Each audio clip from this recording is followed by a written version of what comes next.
من الشيطان الرجيم. بسم الله الرحمن الرحيم.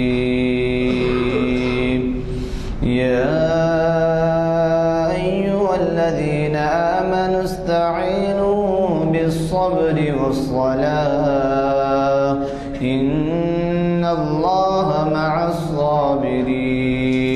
ولا تقولوا لمن يقتل في سبيل الله أموات بل أحياء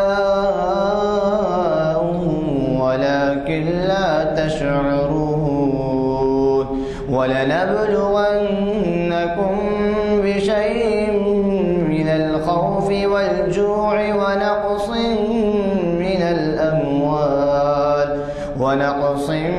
من الأموال والأنفس والثمرات وبشر الصابرين الذين إذا أصابتهم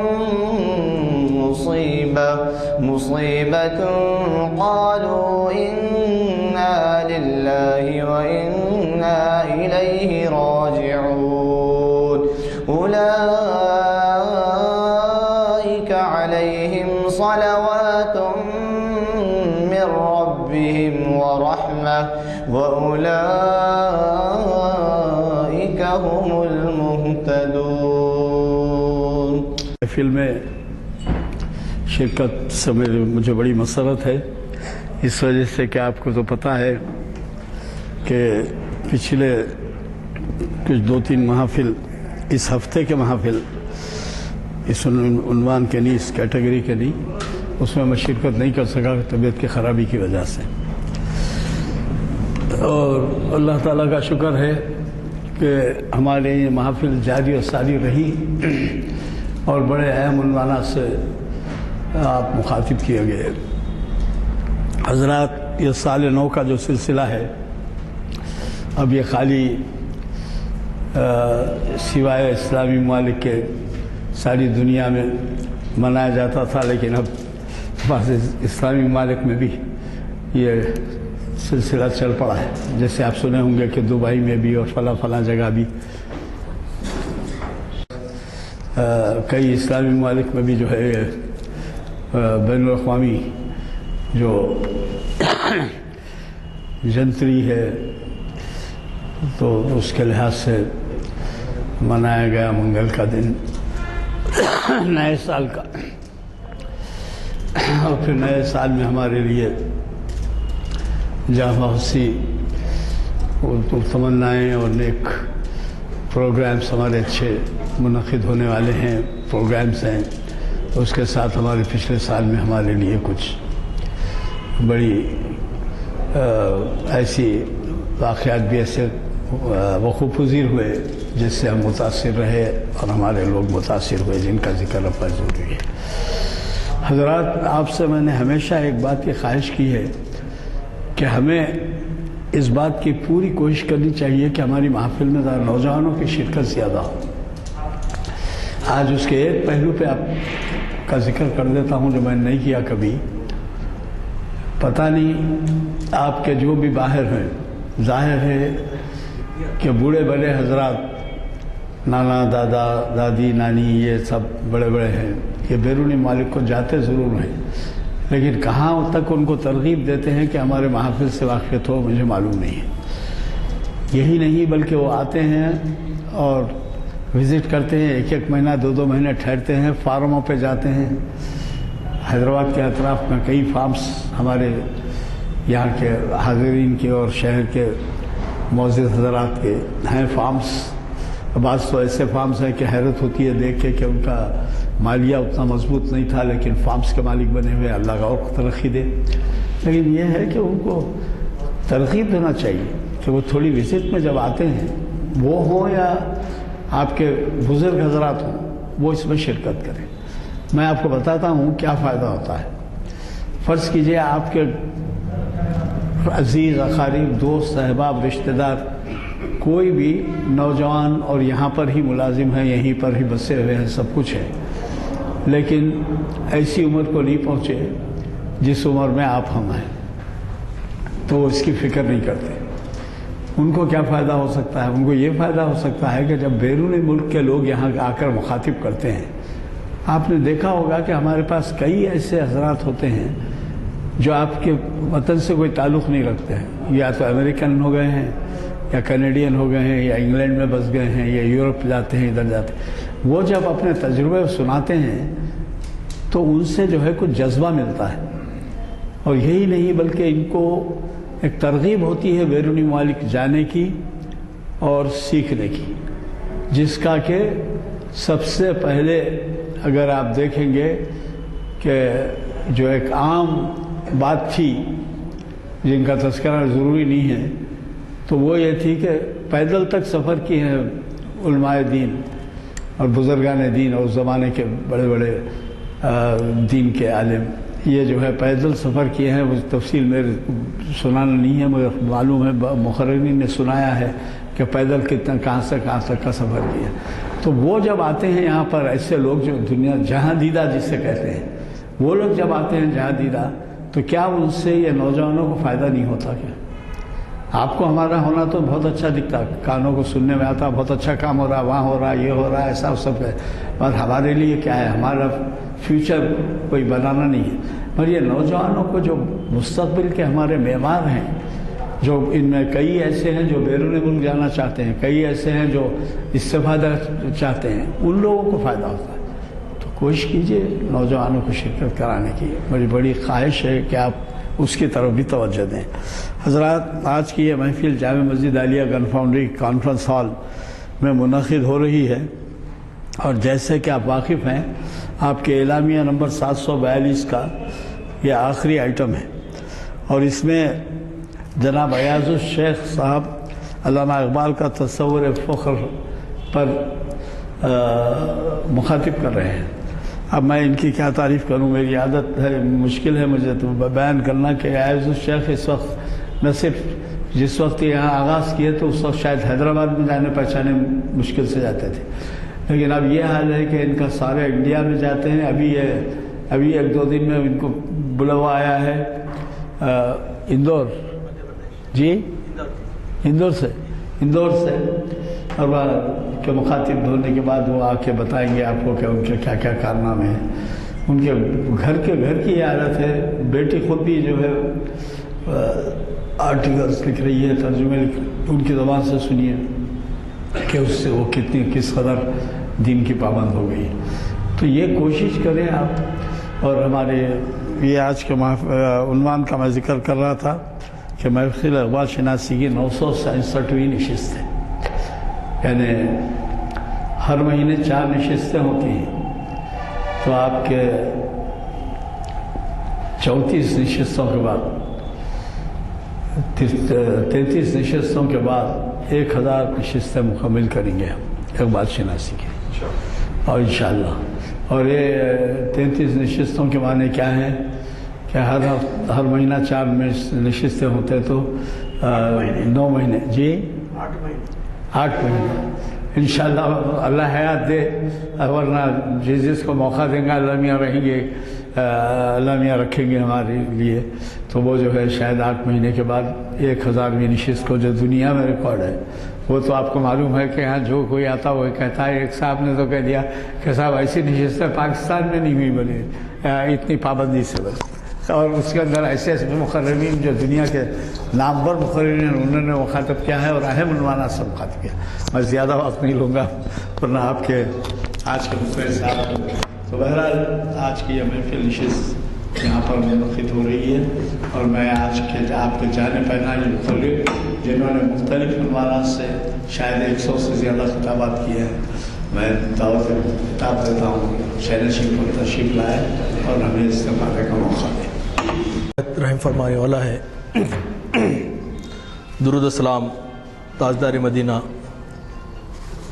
ہمارے آقا حضرت محمد مصطفیٰ صلی اللہ علیہ وسلم پر، اللہم صلی علی سیدنا محمد علیہ وسلم۔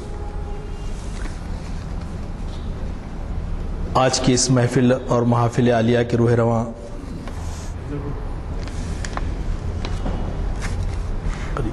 ایڈوکیٹ غلام یزدانی صاحب،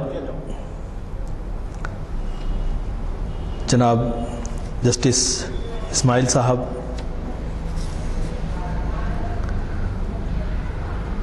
محافل عالیہ کے منتظمین اور آپ تمام برادران اور انٹرنیٹ کے ذریعے سے دیکھنے والے اور سننے والے سامعین و ناظرین کی خدمت میں السلام علیکم ورحمۃ اللہ وبرکاتہ۔ اللہ سبحانہ و تعالیٰ قرآن مجید میں ارشاد فرماتے ہیں ان اللہ الا ان اولیاء اللہ لا خوف علیہم ولا ھم یحزنون۔ اللہ کے جو دوست ہیں نہ انہیں رنج ہوتا ہے نہ انہیں خوف ہوتا ہے۔ آج کی اس سب سے پہلے تو اللہ کا شکر ادا کروں گا کہ اللہ نے مجھے موقع دیا کہ میں اس اہم موضوع پہ آپ کے سامنے اپنے کچھ تقریر کرنے کا تو میرا مرتبہ نہیں ہے، اپنے حاصل مطالعہ جو میرا ہے میں آپ کے سامنے رکھ رہا ہوں، اور پھر یہ میرا پسندیدہ موضوع بھی ہے فقر، چونکہ میرا خود تعلق ایک ایسے گھرانے سے ہے آبائی طور پہ کہ جو جسے عام طور پہ سلسلہ خانوادہ کہا جاتا ہے۔ علامہ اقبال رحمۃ اللہ علیہ نے ساری زندگی ایک فقیرانہ اور درویشانہ زندگی گزاری۔ انشاءاللہ یہ ایک الگ عنوان ہے جس پہ ہم لوگ کبھی پھر بیٹھ کے بات کریں گے، کیونکہ موضوع بہت بڑا ہے، اور میرا اندازہ یہ ہے کہ جب میں اس کی تیاری کر رہا تھا تو کم سے کم 3 گھنٹے کا موضوع ہے، اور اسے مجھے سمیٹنا ہے 40 منٹ میں، تو اور پھر مجھے اپنی کم علمی اور بے مائگی کا بھی احساس ہے۔ فقر کے جو لغوی معنی ہیں، جو میننگ ہو سکتے ہیں، عام طور پہ یہ کہ افلاس، محتاجی، تنگ دستی، اسی سے فقیر بھی بنا۔ لیکن اقبال اس کے ظاہری معنوں سے قطع نظر اسے اصطلاحاً استعمال کیا۔ اقبال کا ایک بڑا کارنامہ یہ ہے کہ علامہ نے کئی اصطلاحیں خود بنائی اپنے طور پہ اور اسے پھر رائج بھی کر دیا، اور آج زبان زدِ عام بھی ہیں وہ۔ علامہ اقبال کا بہت بڑا، یہ سارے ماہرین فن کہتے ہیں کہ یہ ایک یونیک اور یہ بالکل اکیلی چیز علامہ اقبال کے پاس ہے۔ علامہ اقبال اس سے جو مراد لیتے ہیں وہ یہ ہے کہ ظاہری اسباب سے بے نیازی ہو، جیسے کہ ریسورسز ہیں جس کی بنیاد پہ جیسے ہم کوئی کام شروع کرنا چاہتے ہیں تو کہتے ہیں کہ ہمارے پاس ریسورسز چاہیے، تو ان ریسورسز سے بے نیازی اور استغنا کی کیفیت اور ایک اطمینان کی کیفیت۔ اور جہاں تک کہ امت مسلمہ کا تعلق ہے، استغنا کا رویہ ہی دراصل اس امت کو کامیابی اور بلندی تک پہنچایا ماضی میں، اور پہنچا سکتا ہے آگے بھی، کیونکہ ہم اگر وسائل کے غلام ہو گئے تو پھر ہم اللہ کی مدد کے منکر ہو جاتے ہیں۔ وسائل کو حاصل کرنا ہے اور انحصار اللہ پہ کرنا ہے۔ اسی لیے علامہ اقبال ایک شعر میں کہتے ہیں کہ پایا میں نے استغنا میں معراج مسلمانی۔ اب فقر کا یہ جو معنی ہے علامہ اقبال نے کہاں سے حاصل کیے؟ ظاہری بات ہے ان کا منبع قرآن مجید، وحی الہی، اور قرآن ناطق نبی کریم صلی اللہ علیہ وسلم کی ذات گرامی۔ آپ نے اس فقر کی ایک بڑی مثال ہم امت کے سامنے ایک اسوے کے طور پہ پیش کی۔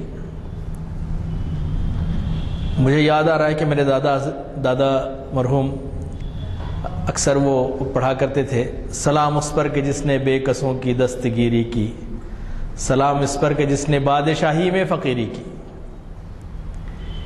تو نبی کریم صلی اللہ علیہ وسلم کی ذات سے علامہ اقبال نے اس فقر کو حاصل کیا، اور علامہ اقبال کہتے ہیں کہ فقر کو اگر دیکھنا ہو تو نبی کریم صلی اللہ علیہ وسلم کی ذات گرامی کے علاوہ کہیں اور دیکھا ہی نہیں جا سکتا۔ یہ نبی کریم صلی اللہ علیہ وسلم، اور پھر یہ کہ یہ متاع مصطفیٰ صلی اللہ علیہ وسلم امت مسلمہ کو وراثت میں حاصل ہوئی ہے یہ فقر کی، اور اس وراثت کی امت مسلمہ امین اور امانت اور نگہدار ہے۔ ایک فارسی شعر میں وہ کہتے ہیں، فقر ذوق شوق تسلیم و رضاست، ما امینم ای متاع مصطفیٰست، کہ فقر جو ہے ذوق ہے، شوق ہے، تسلیم ہے اور رضا ہے، اور یہ میرے پاس امانت ہے کیونکہ یہ میرے مصطفیٰ صلی اللہ علیہ وسلم کی متاع ہے۔ اب نبی کریم صلی اللہ علیہ وسلم کا تعلق جغرافیائی اعتبار سے آپ پیدا ہوئے حجاز میں ہوئے، تو علامہ اقبال نے حجازی فقر بھی ایک لفظ استعمال کیا ہے، جیسے کہ ایک جگہ کہتے ہیں کہ ہمت ہو اگر ڈھونڈ وہ فقر، ہمت ہو اگر تو ڈھونڈ وہ فقر جس فقر کی اصل ہے حجازی۔ نبی کریم صلی اللہ علیہ وسلم کا جو نمونہ مسلمانوں کے لیے ہے اور جو فقر امت کو وراثت میں ملا ہے، اس کو مزید وضاحت کرتے ہوئے علامہ اقبال فرماتے ہیں کہ اس فقر سے آدمی میں پیدا اللہ کی شان بے نیازی، یہ فقر غیور جس نے پایا بے تیغ ثنا ہے وہ مرد غازی، مومن کی اسی میں ہے امیری، اللہ سے مانگ یہ فقیری۔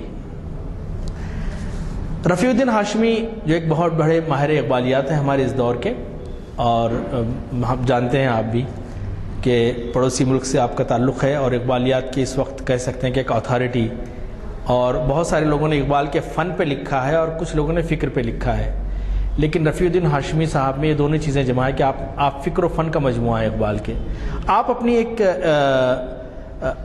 اس فقر کے بارے میں آپ کہتے ہیں رفیع الدین ہاشمی کہ علامہ اقبال نے فقر غیور کی جو ترکیب استعمال کی ہے وہ غیر اسلامی فقر کے ضد کے طور پہ استعمال کی ہے۔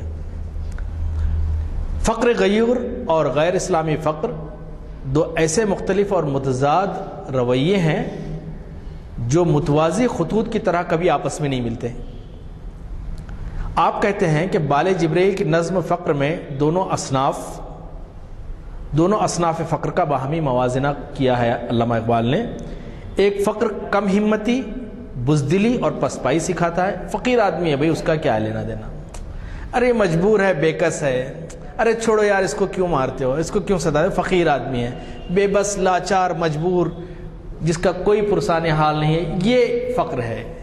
اس کے مقابلے میں جو دوسرا فقر ہے، جو دوسری فقیری ہے، وہ عمارت کا راستہ بتاتی ہے، حکمرانی کا راستہ بتاتی ہے، اور پھر وہ فقیر اپنا رشتہ حضرت حسین رضی اللہ تعالیٰ عنہ سے جوڑ لیتا ہے، جیسے کہ اقبال یہاں فرماتے ہیں کہ ایک فقر سکھاتا ہے صیاد کو نخچیری۔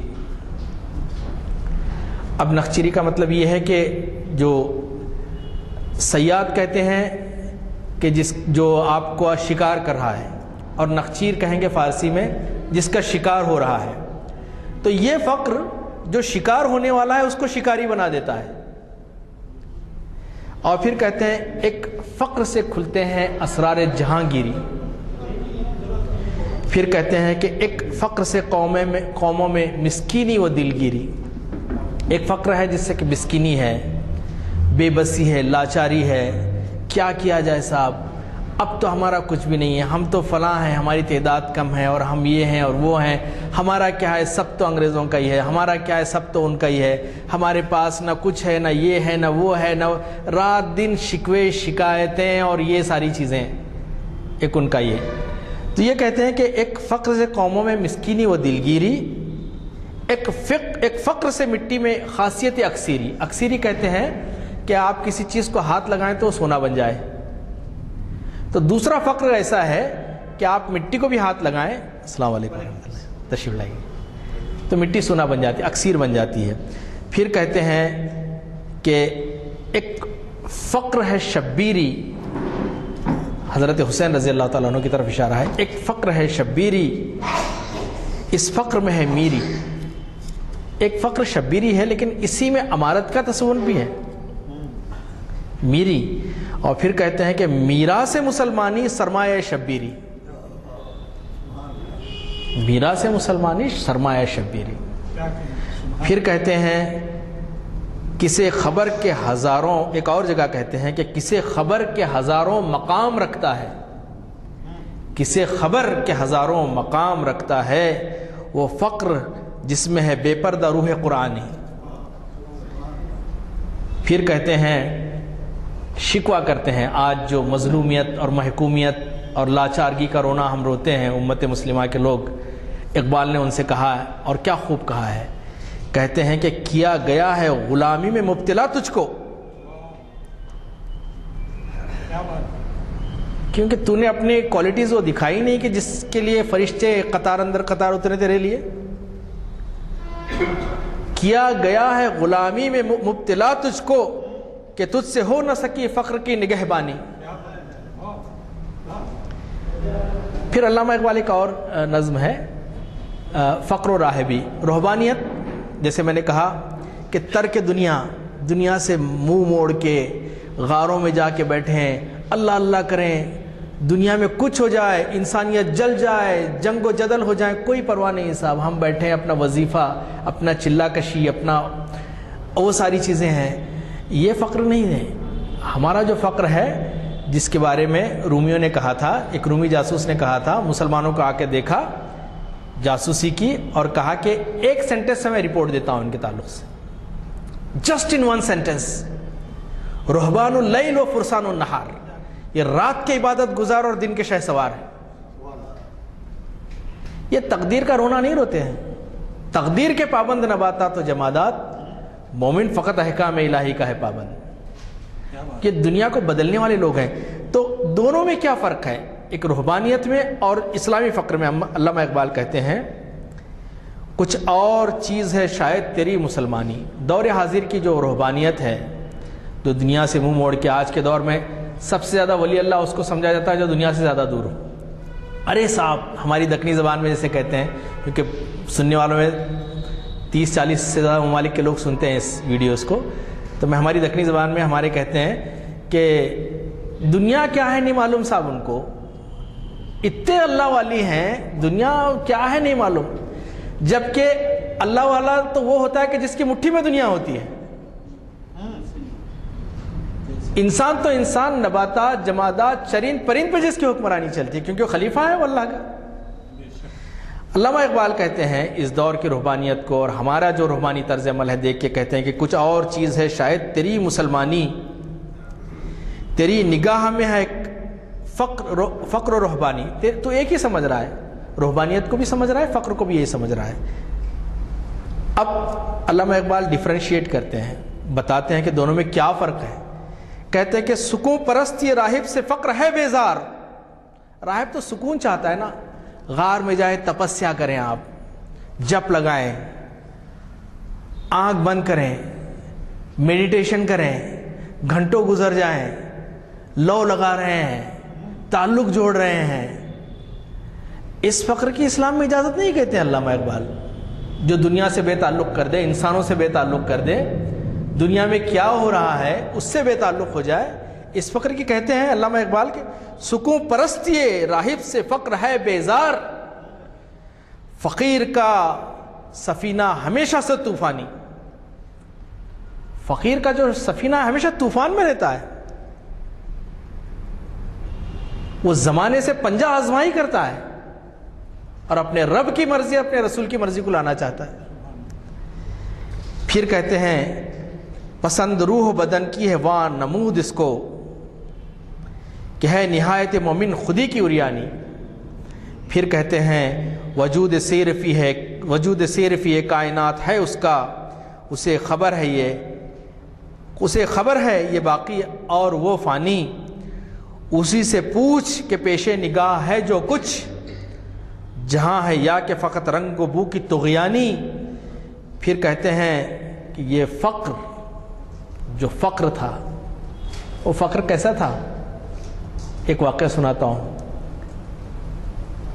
ایرانی شہنشاہ کے دربار میں ایک صحابی پہنچتے ہیں, مفلوق الحال, میرے نبی کو, حضرت عائشہ فرماتی ہیں کہ میری تمنا رہی کہ میں اپنے حضور کو کبھی پیٹ بھر کھانا کھلا سکوں. دشمن سامنے کھڑا ہوا ہے, خندق کھودی جا رہی ہے, جان مال ہر چیز داؤ پہ لگی ہوئی ہے, اس دور میں میرا نبی کہتا ہے کہ میں قیصر و کسریٰ کے شہنشاہوں کے تاج گرتے ہوئے دیکھ رہا ہوں. اس سے زیادہ آپٹیمزم آج کل کی مینجمنٹ کی اصطلاح میں آپٹیمسٹک بہت زیادہ ہونا چاہیے نا, اس سے زیادہ آپٹیمزم تو مجھے نظر نہیں آیا. خود کئی پرسنل ڈیولپمنٹ کے ماہرین کہتے ہیں کہ ایک ایسا شخص جسے ان کے جو عزائم تھے, میرا یہ موضوع نہیں ہے, انشاءاللہ ہم اس پہ کبھی بات کریں گے, تو وہ صحابی تلوار کو میان بھی نہیں ہے, زنگ آلودہ تلوار پہ کپڑا لپٹا ہوا ہے. یہ واقعہ میں بار بار بیان کرتا ہوں محافل میں ہماری, کیونکہ اس سے مجھے بہت انسپریشن ملا. اب وہ بادشاہ کے دربار میں جاتے ہیں اور سب وہ چونکہ میلے کچیلے کپڑے, اور وہ اس دور کے سپر پاور ایران, سب لوگ ہنستے ہیں. لیکن مومن تو انسولیٹڈ ہوتا ہے, کسی کی تعریف اور مذمت سے بے نیاز ہوتا ہے, اسے کوئی فرق نہیں پڑتا کہ زمانہ میرے ساتھ ہے یا میرے ساتھ ہے, میرے خلاف ہے. اسے فکر یہ ہوتی ہے کہ اللہ میرے ساتھ ہے یا نہیں ہے. اب وہ پہنچتے ہیں, اور پہنچنے کو خیر واقعہ طویل ہے, اور وہ کہتے ہیں کہ اچھا تو یہ ہے تیری تلوار, مزاحیہ انداز سے. تو کہتے ہیں کہ تلوار مت دیکھ, تلوار چلانے والے ہاتھ کو دیکھ. پھر کہتے ہیں کہ بیٹھ جا زمین پہ. تو وہ کہتے ہیں کہ اپنے تلوار سے انہوں نے اس کا قالین پھاڑ دیا, اور پھر کہا کہ میں اللہ کی زمین پہ بیٹھوں گا, تیرے قالین پہ نہیں بیٹھوں گا. اور پھر ایرانیوں کے پاس ایک رسم تھی اس دور میں کہ وہ کسی کی بے عزتی کرنا ہوتی تو اس کے سر پہ مٹی دے دیتے. تو اس نے ایک ٹوکرے میں مٹی منگائی اور کہا کہ اس کے سر پہ ڈال دو, اس کو سر پہ دے دو اسے مٹی. تو وہ فوراً وہاں سے بھاگے. اب ہمارے سے ہوتے تو کیا انسلٹ ہو گئی ہماری صاحب, بادشاہ نے کیا ذلیل کر کے دربار سے نکال دیا. ہمارے خلیفہ کو بھی کیا پڑی تھی ایسے بڑی بڑی طاقت سے ٹکر لینے کی, اچھے رہتے اپنے عرب میں, کیا مسئلہ تھا یہ. لیکن یہ تو پیغام تھا, دشت و دشت ہیں دریا بھی نہ چھوڑے ہم نے, بحر ظلمات میں دوڑا دیا گھوڑے ہم نے. اب وہ باہر آئے اور کہا کہ امیر المومنین کو پیغام بھیجو کہ ایران کے شہنشاہ نے اپنی زمین اپنے ہاتھ سے ہمارے حوالے کر دی ہے. یہ آپٹیمزم مومن کا تھا. علامہ اقبال کہتے ہیں کہ یہ فقر مرد مسلمان نے کھو دیا جب سے, رہی نہ دولت سلمانی, حضرت سلمان فارسی کی, رہی نہ دولت سلمانی و سلیمانی, حضرت سلیمان علیہ السلام کی بھی نہیں رہی. سید نذیر نیازی کے نام ایک مکتوب میں علامہ اقبال اپنے اس فقر غیور کی وضاحت مزید کہتے ہیں. مکتوبات اقبال میں نے اسے دیکھا. علامہ نے فقر غیور کو عین اسلام قرار دیا, اور ان کے نزدیک اسلام اور فقر غیور پورے دین پر محیط ہے. ایک شعر میں وہ کہتے ہیں کہ لفظ اسلام سے یورپ کو اگر قد ہے تو خیر, اگر لفظ اسلام سے یورپ کو اگر چڑ ہے تو خیر کوئی بات نہیں ہے, دوسرا نام اسی دین کا ہے فقر غیور. علامہ اقبال نے بہت ساری ترکیبیں, بہت ساری اصطلاحیں میں نے جیسے آپ سے کہا کہ رائج کی, بنائی, تخلیق کی اور رائج کی, اور وہ ہماری زبان و ادب اور فکر کا ایک بڑا حصہ بن گئی. جیسے کہ آپ نے فارسی اور اردو شاعری میں قلندر, مرد قلندر, بندے درویش, مرد کامل جیسے الفاظ کو متبادل اور فخر کے متبادل اور مترادف استعمال کیا. فقیر کے ایک جگہ کہتے ہیں کہ قلندر جز دو حرف لا الہ کچھ نہیں رکھتا, قلندر کے پاس لا الہ کے سوا کچھ نہیں ہے. فقیہ شہر قاروں ہے لغت ہے حجازی کا. اور پھر ڈاکٹر سید عبداللہ مسائل اقبال میں اسی بات کو آگے بڑھاتے ہیں. علامہ اقبال کی فکر سے انہوں نے جو فقر کو سمجھا, وہ کہتے ہیں کہ علامہ کے نزدیک فقر ایک روحانی رویے کا نام ہے, ایک روحانی رویہ ہے جس کے روح سے برتر مقاصد زندگی کو مادی لذائذ اور قریبی ترغیبات پر ترجیح حاصل ہوتی ہے. فقر فرد کے اندر ایک خاص قسم کا وقار ایک خاص قسم کا میلان اور بے نیازی پیدا کرتا ہے. اور چنانچہ اس فقر کے نتیجے میں وہ مال و دولت، مادی طرز زندگی، مال و دولت، ماضی طرز فکر، حب دنیا، ہوس، جاہ و منصب، آل و اولاد کی محبت سے بے نیاز ہو جاتا. اس کے نزدیک اللہ کی محبت سب سے پہلے اور اس کے صدقے اور طفل میں باقی محبتیں. اسے دنیا کی ساری نعمتیں ہیچ، سارا کر و فر بے حقیقت معلوم ہوتا ہے. وہ صرف ذات واحد پر ایمان رکھتا ہے اور اسی پہ بھروسہ کرتا ہے. اسی لیے علامہ اقبال کے نزدیک اس کا مقام و مرتبہ سکندر و دارا جیسے حکمرانوں سے بڑا ہوتا ہے،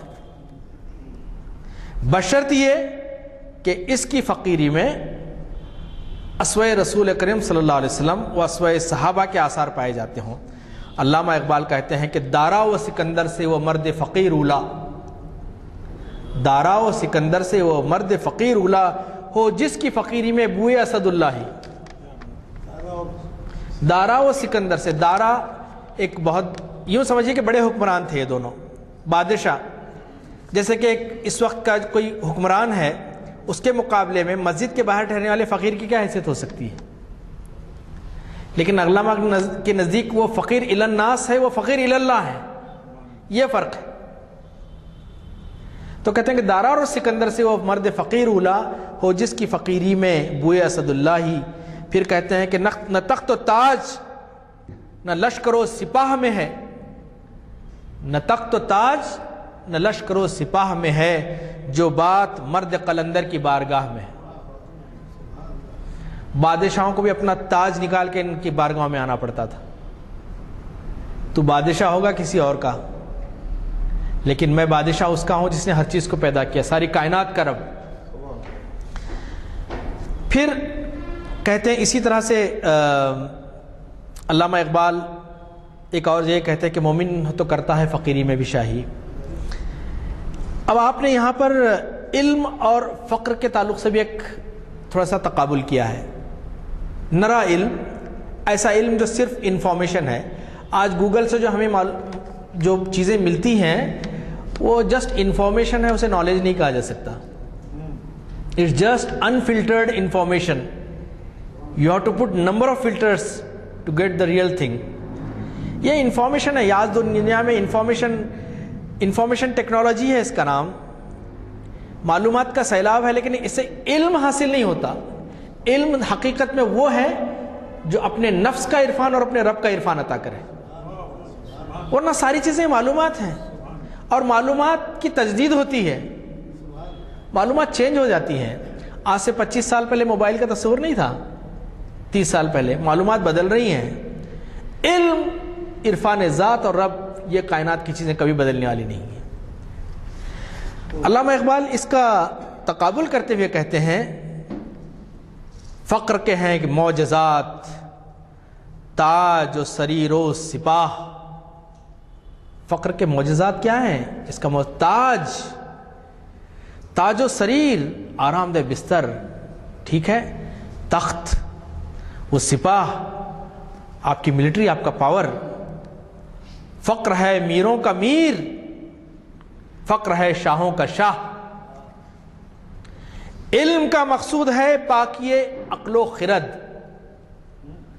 علم کا جو مقصد ہے وہ عقل کو اور خرد کو، آپ کی کانشیس کو کلین کرنا ہے یا اسے مستحکم کرنا ہے، اس کا نالج بڑھانا ہے.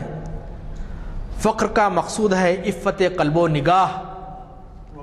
فقر کا مقصود ہے کہ دل اور نگاہ کی پاکی ہو.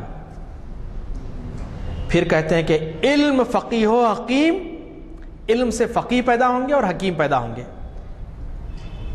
پروفیسرز پیدا ہوں گے، لیکچررز پیدا ہوں گے، صاحب علم پیدا ہوں گے، آتھرز پیدا ہوں گے. لیکن فقر مسیح و کلیم، فقر سے مسیح جو مردوں میں جان ڈال دے وہ پیدا ہوتا ہے، اور جو اللہ سے بات کرے وہ کلیم پیدا ہوتا ہے فقر سے. پھر کہتے ہیں کہ علم ہے جویائے راہ. جویا کہتے ہیں تلاش کرنے والے کو فارسی میں. علم جو ہے نا، راستہ تلاش کرنے کی کوشش کرتا ہے، راستے کا متلاشی ہے. اور فقر ہے دانا راہ، اور فقر وہ راستہ جاننے والا ہے، فقر وہ جانتا ہے. جیسے علامہ اقبال نے کسی اور جگہ بھی کہا تھا کہ اچھا ہے دل کے پاس رہے پاسبان عقل، لیکن کبھی کبھی اسے تنہا بھی چھوڑ دے. پھر کہتے ہیں کہ فقر مقام نظر، فقر یہ جو ٹائم اینڈ اسپیس کے اندر بندھی ہوئی ہے، وہ اسپیس سے باہر نہیں نکل سکتی، وہ اس کو دیکھنا ہوتا ہے ہم کہاں ہیں، کس جگہ ہیں، کن حالات میں ہیں، کیا ہیں. فقر مقام نظر، علم مقام خبر، کیونکہ اس کے پاس وحی کا ذریعہ ہے، قرآن کی شکل میں موجود ہے. پھر کہتے ہیں کہ فقر میں مستی ثواب، فقر میں مستی ثواب ہوتی ہے.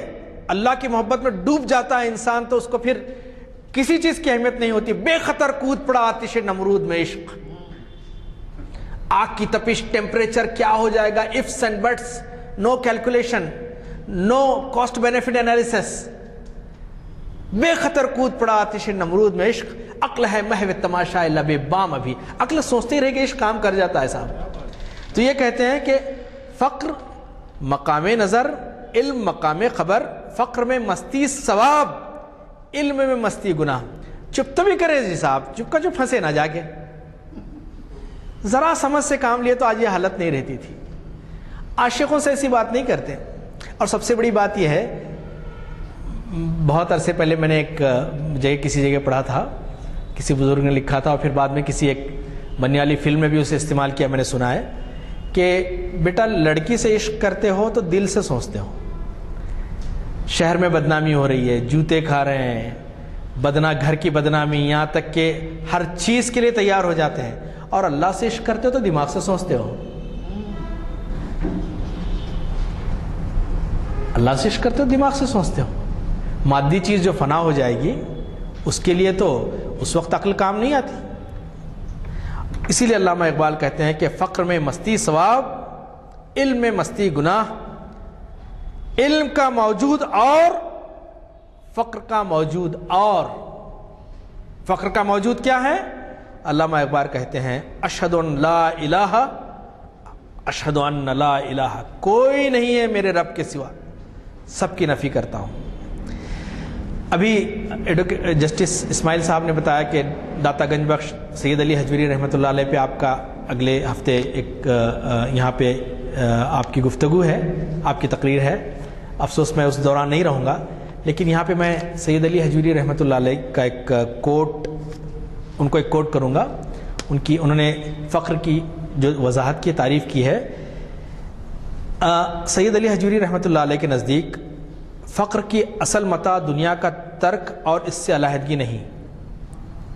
فقر کا اصل متاع دنیا سے ترک اور اس سے علیحدگی نہیں، بلکہ دل کو دنیا کی محبت سے خالی اور اس سے بے نیاز کرنا ہے. کشف المحجوب میں آپ نے لکھا ہے. علامہ اقبال کے تصور فقر کو ترک دنیا، سکون پرستی، خانقاہیت یا گوشہ گیری سے کوئی تعلق نہیں ہے، کیونکہ یہ رویہ کشمکش زندگی سے گریز کی طرف لے جاتا ہے. زندگی کی جو کشمکش ہے، جدوجہد ہے، جو ٹسل ہے، اس سے دور لے جاتا ہے. علامہ اقبال نے کسی اور جگہ کہا تھا کہ روح امم کی حیات کشمکش انقلاب. یہ کشمکش، یہ ادھر سے ادھر، ادھر سے ادھر پلٹنا، جھپٹنا، لپٹ کر پلٹنا. جیسے ایک جگہ اور کہا کہ جہاں میں اہل ایما صورت خورشید جیتے ہیں، ادھر ڈوبے یہاں زوال ہوا، ادھر نکلے وہاں عروج، ادھر ڈوبے ادھر نکلے. مستقل کشمکش کی کیفیت ہے یہ، کیونکہ جمود اور سکون تو جمادات میں ہوتا ہے، مومن میں نہیں ہوتا. مومن تو متحرک ہوتا ہے. تو علامہ اقبال کا جو فقر ہے، یہ کشمکش، وہ کہتے ہیں کہ زندگی کی ارتقاء کشمکش اور حرکت جدوجہد سے ہی ممکن ہے. راہب جس سکون پرستی کا قائل ہے وہ تحریک اور فعالیت کی ضد ہے. ضرب کلیم میں فقر و راہبی میں، جیسے میں نے ابھی آپ کے سامنے بات کہی، اسی کو کہا تھا. البتہ علامہ اقبال یہ ضرور کہتے ہیں کہ تھوڑا سا گوشہ تنہائی بھی ضروری ہے، تاکہ ہم اپنا انٹروسپیکشن کر سکیں، اپنا محاسبہ کر سکیں. تھوڑی سی خلوت بھی ضروری ہے اللہ کے ساتھ، لیکن اسی طرح سے ہے جس طرح سے اس فون کو چارجنگ کے لیے چارجر کے ساتھ لگا دیا جاتا ہے، لیکن 24 گھنٹے چارجنگ پہ نہیں رہتا، اس کی بیٹری چارج ہوئی پھر نکل پڑتا ہے اپنے کام کے لیے. تو یہی اس کی خلوت نشینی ہے کہ وہ جائے، اللہ سے اپنا تعلق جوڑے، اللہ سے راز و نیاز کرے، اپنے گناہوں کی معافی طلب کرے، اپنے لیے قوت طلب کرے، اللہ سے محبت کا اظہار کرے، اپنے اور ساری انسانیت کے لیے سوچے، پھر واپس میدان کارزار میں آئے. اقبال کا جو فقر ہے وہ جرأت رندانہ کا مالک ہے. بہت جرأت ہوتی ہے، جری ہوتا ہے، وہ ڈرتا نہیں ہے. ارے چھوڑ دو صاحب، ہمارا کیا ہے، ہم تو فقیر آدمی ہیں، ہمارا کیا. اقبال کہتے نہیں، اس کے اندر جرأت ہوتی ہے. وہ کلمۃ الحق ان سلطان الجابر، وہ حق بات کہتا ہے. علامہ اقبال نے کہا کہ ہزار خوف ہوں لیکن زباں ہو دل کی رفیق، ہزار خوف ہو لیکن زباں ہو دل کی رفیق، یہی رہا ہے ازل سے قلندروں کا طریق. جیسے کہ میں نے آیت ابھی آپ کے سامنے تلاوت کی، الا ان اولیاء اللہ لا خوف علیہم ولا هم يحزنون، الا ان اولیاء اللہ لا خوف علیہم ولا هم يحزنون. اس میں علامہ اقبال اسی سے کچھ چیزیں نکالتے ہیں اس آیت سے اور کہتے ہیں مثلا فقر حیدری، بوئے اسد اللہی، سرمایہ شبیری، متاع تیموری، اور تاریخ اور روایت میں یہ سارے شجاعت کے لیے اور اپنی بے نیازی کے لیے شخصیتیں مشہور تھیں. اقبال کہتے ہیں کہ مرد فقیر مزاحم قوتوں کے مقابلے میں نہایت استقلال کا مظاہرہ کرتا ہے. ہمارے ہاں صبر کے ایک بڑے عجیب معنی ہیں. بے چارگی اور بے بسی، لاچاری کا کچھ نہیں ہو سکتا، صبر کرو میں یہاں کیا کرتے ہیں. جبکہ عربی میں صبر کا معنی یہ ہے کہ کسی چیز پہ ڈٹ جانا، کسی چیز پہ ڈٹ جانا اور کسی چیز پہ استقامت اختیار کرنا، وہ صبر ہے. یہ تو لاچاری ہوئی. انگریزوں کے توپوں میں کیڑے پڑ جاؤ، فوج ایسا اللہ ایسا کرنا، زلزلہ آ جانا، داخل ہی نہیں ہونا دکن کی سرحد میں.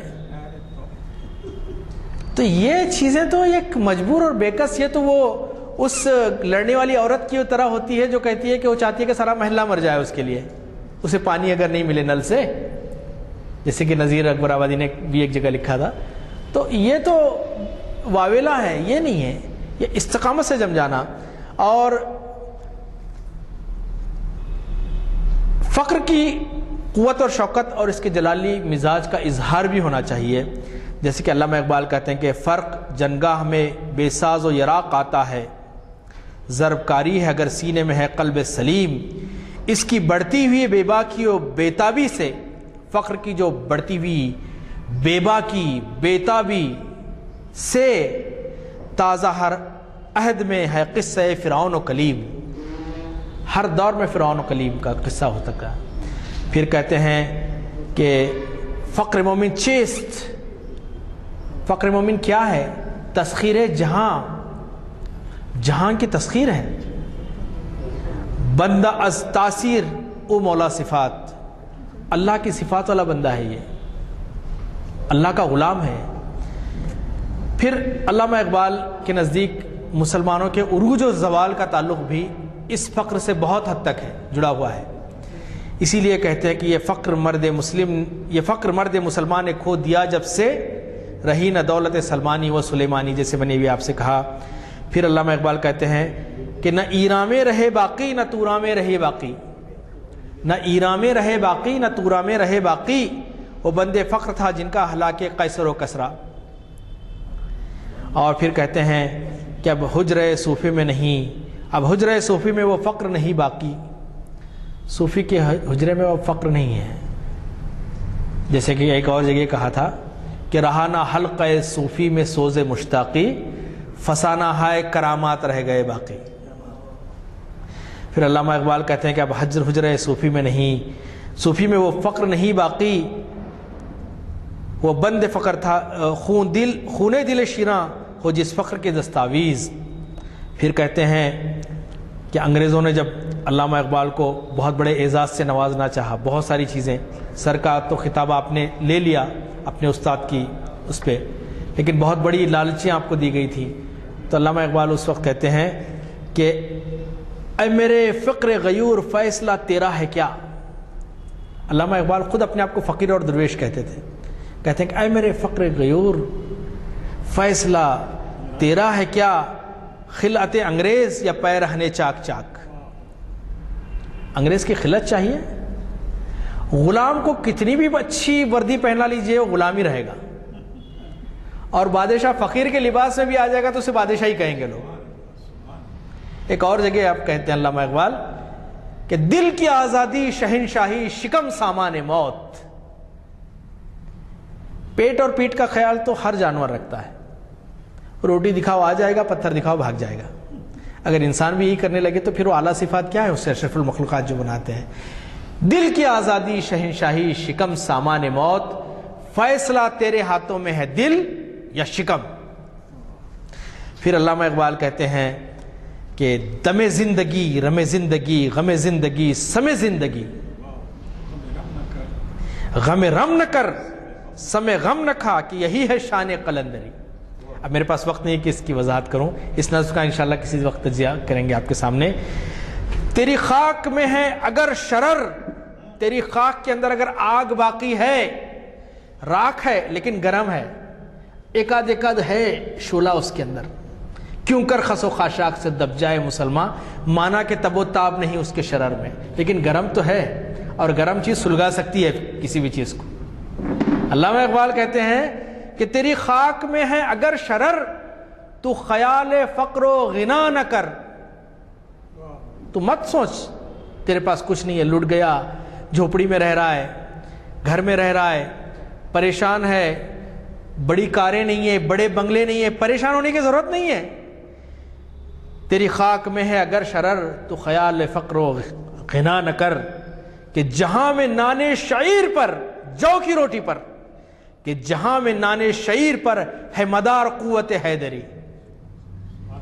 آدھی روٹی کھا کے در خیبر کا جو دروازہ ایسے اکھاڑ لیتا ہے فقر. اور فقر جب بوریے کے لباس میں آتا ہے تو فرشتوں کو حکم ہوتا ہے کہ تم بھی یہ لباس پہنو، کیونکہ میرا ابو بکر پہنا ہوا ہے آج، اور پوچھو میرے ابو بکر سے کہ وہ راضی ہے یا نہیں. اسی لیے کہا گیا کہ خود ہی کو کر بلند اتنا کہ ہر تقدیر سے پہلے خدا بندے سے خود پوچھے بتا تیری رضا کیا ہے. پھر اللہ کہتا ہے کہ میں ایسے بندے کا ہاتھ بن جاتا ہوں، پیر بن جاتا ہوں، آنکھ بن جاتا ہوں. مومن کی بصیرت سے ڈرو کہ خدا کے نور سے دیکھتا ہے. تو میرے خیال میں وقت ہو گیا ہے، اور آخری ایک بات میں آپ کے سامنے پیش کرتے ہوئے اپنی بات سے رخصت ہوں گا کہ اقبال نے جو شاہین کا جو تصور پیش کیا ہے اسی فقر کے بنیاد پہ ہے، کیونکہ شاہین میں کچھ صفات ہوتی ہیں. یہ ایک الگ موضوع ہم لوگ کبھی گفتگو کریں گے کہ وہ خوددار ہوتا ہے، شاہین غیرت مند ہوتا ہے، کسی کے ہاتھ کا مارا ہوا شکار نہیں کھاتا. اور جب طوفان آتا ہے تو سارے پرندے دبک کے درختوں پہ اپنے پناہ میں لوتے ہیں، اور شاہین طوفان سے اوپر پرواز آ جاتا ہے، طوفان اس کے نیچے آ جاتا ہے. یہ شاہین کی صفت ہے. اور پھر یہ کہ وہ بے تعلق آشیانہ نہیں بناتا، کہ گزر اوقات کر لیتا ہے یہ کوہ بیاباں میں، کہ شاہین کے لیے ذلت ہے کار آشیاں بندی. پھر کہتے ہیں کہ وہ بلند پرواز ہے، خلوت پسند ہے اور تیز نگاہ ہے. اللہ سبحانہ و تعالیٰ ہمیں کہنے سننے سے زیادہ عمل کرنے کی توفیق عطا فرمائے. آپ تمام حضرات کا پھر ایک مرتبہ شکریہ ادا کرتا ہوں. جزاکم اللہ خیر. السلام علیکم ورحمۃ اللہ وبرکاتہ. کسی صاحب کی تمنا سنائی دی کہ اللہ کرے، اور بہرحال ترقی کے لیے تو مجھے وہ دن یاد آتے ہیں جب کہ آپ کے ابتدائی مخاطبت ہوتی تھی، اور اس میں جو فرق آیا ہے آج، اللہ تعالیٰ کا لاکھ لاکھ شکر ہے کہ مطالعہ گہرا وسیع ہے. اور شاید 10-12 سال سے مخاطب کر رہے ہیں، 10-12 سال پہلے مخاطب کیے تھے، تو وہ مخاطبت اور آج کی مخاطبت میں بہت بڑا فرق آ گیا ہے. وجہ یہ ہے کہ مطالعہ بہت وسیع ہے. اب مجھے یہ بھی معلوم ہے کہ آپ ایسے حالات سے گزرے ہیں کہ صحت نے جواب دے دیے تھے، اور ہم بڑے ہی متفکر ہو گئے تھے کہ بھئی ایک ایسا محب اقبال یہ پریشانی میں مبتلا ہے. بہرحال کئی اور پریشانیوں سے بھی گزرے آپ، لیکن جو کچھ آپ کے سمجھے مقاصد ہیں اور جو کچھ آپ کے تمنائیں ہیں اور اللہ تعالیٰ سے جو تعلق رکھے ہیں آپ عبادت کے ذریعے، میں سمجھتا ہوں کہ اسی کا نتیجہ ہے کہ اللہ تعالیٰ نے آپ کو ہمارے سب کے استفادے کے لیے قائم و دائم رکھا ہے۔ مجھے قوی توقع ہے کہ آپ حضرات کا پورا اندازہ ہوا ہوگا، خصوصاً ایسے حضرات جو نئے تشریف لائے ہیں، کوشش کریں کہ زیادہ سے زیادہ تعداد ہمارے پاس شرکت کے لیے آئے اور اس سے استفادہ کریں۔ میں اس سے زیادہ کچھ اور نہیں کہہ سکتا، چونکہ دعا فرما چکے ہیں، محفل برخاست کی جاتی ہے۔